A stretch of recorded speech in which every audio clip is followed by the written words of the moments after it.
আসসালামু আলাইকুম। আমি উপজেলা প্রাণী সম্পদ দপ্তর ও ভেটেরিনারি হাসপাতাল মেহেরপুর সদর থেকে বলছি। ভ্যাকসিন একটা দেশের বা একটা জাতির অন্যতম গুরুত্বপূর্ণ বিষয়। মানুষের যেমন ভ্যাকসিন আছে, গরু ছাগলেরও ভ্যাকসিন আছে। আমাদের ভ্যাকসিনের নিয়মটা খুবই জরুরি মানা, কারণ ভ্যাকসিনের নিয়ম না মানলে আমাদের গরু ছাগল রোগে পতিত হবে এবং মুরগি রোগে পতিত হবে। তাই আমাদের অবশ্যই ভ্যাকসিন দিতে হবে এবং ভ্যাকসিন দেওয়ার পরে আমরা গরু ছাগল এবং হাঁস মুরগিকে আমরা জিন খাওয়াতে পারি। এতে আমাদের ভ্যাকসিনের কার্যকারিতা আরও বাড়বে। এখন আমরা যে কারণে এখানে এসেছি ভ্যাকসিনের আপডেট জানাতে। এখন আমাদের মেহেরপুর সদর পশু হাসপাতালে বড় মুরগির RDV, যেটা 100 মিলি পানির সাথে গুলিয়ে মুরগির রানের মাংসে 1 মিলি করে দেওয়া হয়, সেই রোগের ভ্যাকসিনটা আমাদের আছে।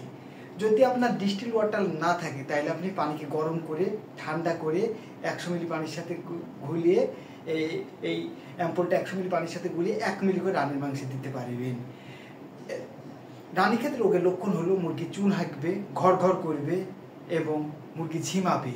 এই 3টা লক্ষণ থাকলে আমরা বুঝবো রানীক্ষেত হয়েছে। তাই অবশ্যই রানীক্ষেতের ভ্যাকসিনটা দিতে হবে। আমাদের হাসপাতালে এই রানীক্ষেতের ভ্যাকসিনটাই শুধুমাত্র মজুদ আছে, আর কোনো ভ্যাকসিন আমাদের মজুদ নেই। তাই রানীক্ষেত ভ্যাকসিন তাদের প্রয়োজন, তারা আমাদের হাসপাতাল থেকে 25 টাকার বিনিময়ে আপনারা রানীক্ষেত ভ্যাকসিনটি সংগ্রহ করে নিতে পারবেন। এবং আমাদের BCRDB ভ্যাকসিনটা আমাদের শেষ হয়ে গেছে, BCRDB ভ্যাকসিনটা নেই। গাম্বুরা ভ্যাকসিনটা শেষ হয়ে গেছে, গাম্বুরা ভ্যাকসিনটা নেই। ডাক প্লেগ ভ্যাকসিনটা শেষ হয়ে গেছে, ডাক প্লেগ ভ্যাকসিনটা নেই।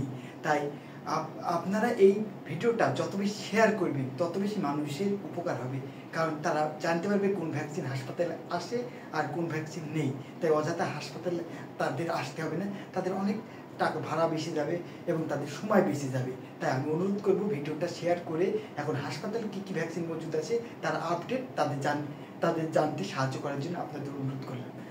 হাসপাতালে শুধুমাত্র মুরগির রানীক্ষেত ভ্যাকসিন আছে, তবে আমাদের গরুর যে 2টা রোগ খুবই গুরুত্বপূর্ণ, মানে আমাদের ভাইরাস রোগ, একটা হলো পক্স আর আরেকটা হলো খুরা রোগ। পক্স এবং খুরা দুটো প্রায় সিমিলার রোগ।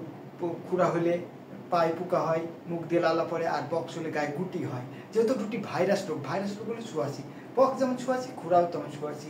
তাই আপনারা পক্স বা খুরা যে কোনো টিকা যদি প্রয়োজন হয় তাহলে আমাদের সাথে যোগাযোগ করে দিয়ে নিতে পারেন। আমাদের যোগাযোগ নম্বর নাজমুল হাসান, 017723160002। বাস স্ট্যান্ডে যে হাসপাতাল আছে সেই হাসপাতালে যোগাযোগ করলে আপনারা আপনাদের গরু ছাগল এবং হাঁস মুরগিকে ভ্যাকসিন দিতে পারবেন। হাঁস মুরগি ভ্যাকসিনটা আপনারা কিনে নিয়ে যেয়ে আপনারা পুশ করবেন এবং গরু ছাগল দেওয়ার জন্য আমাদের সঙ্গে যোগাযোগ করতে পারেন। তাহলে আমরা আপনাদের ভ্যাকসিনটা দিতে সাহায্য করবো এবং আপনার রোগ প্রতিরোধ পাবেন, আপনার গরু ছাগলই হবে। এবং গরু ছাগলের একটা ভ্যাকসিন দিতে হবে, ভ্যাকসিন দেওয়ার পর জিন খাওয়াতে হবে এবং আপনার প্রতি ছাগলের 2.5 মাস পর কৃমি ডোজ করতে হয় এবং গরু হলে এটা 3 মাস পর করতে হয়।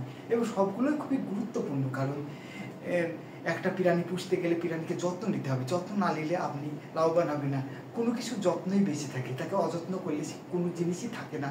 শুধু একটা চিকটি ভ্যাকসিন দিয়ে যদি আপনি আপনার ছাগলকে ছেড়ে দেন যে রোগ হবে না, তাহলে কিন্তু আপনার গরু ঠিক থাকবে না। ভ্যাকসিন দিবেন, তার পাশাপাশি যত্ন করবেন, তাহলে রোগ ব্যাধি হবে না।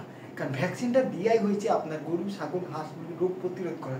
কিন্তু রোগ প্রতিরোধ করলে কি একটা অযত্নে কিছু থাকলে রোগ প্রতিরোধ হলেও সে বাঁচে না। তাই ভ্যাকসিন দেওয়ার সাথে সাথে গরু ছাগল হাঁস মুরগির যত্ন নিতে হবে। যত্ন নিলে আপনার গরু ছাগল হাঁস মুরগি বাঁচবে। খামারে গরু ছাগল হাঁস মুরগি আজ ভালো থাকে কেন? কারণ তারা ভ্যাকসিনও করে, যত্নও নেয়। তাই আপনারা যারা গ্রামে গরু ছাগল হাঁস মুরগি ছেড়ে পুষেন তাদেরকে আমি বলবো যে এই ভ্যাকসিন দিবেন, দেওয়ার পাশাপাশি আপনি যত্ন নেবেন। যেমন গরুর 5টা ভ্যাকসিন, যেমন ফুট অ্যান্ড মাউথ ডিজিজ, ছোঁয়াচি রোগ খুরা এবং লাম্পি স্কিন ডিজিজ, ছোঁয়াচি রোগ পক্স এবং অ্যানথ্রাক্স তরকা এবং ব্ল্যাক ওয়াটার বাদলা এবং হোমোসেপটিয়া গলা ফোলা, এই রোগগুলোর আপনার ভ্যাকসিন দিতে হবে গরু। এর জন্য ভ্যাকসিন দেওয়ার জন্য আমাদের মেহেরপুর প্রাণী সম্পদ হাসপাতালে যোগাযোগ করতে হবে।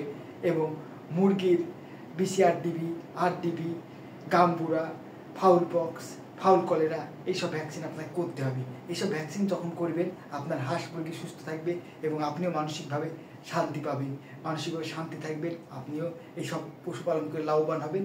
এবং এইসব ভ্যাকসিন দিলে আপনার যেমন লাভ হবে এবং আপনার কষ্টও কম হবে এবং অর্থনৈতিক দিকে আপনিও স্বাবলম্বী হবেন। আজকে এটুকু, পরবর্তী সময় আমাদের হাসপাতালে শুধুমাত্র RD ভ্যাকসিনই মজুদ আছে।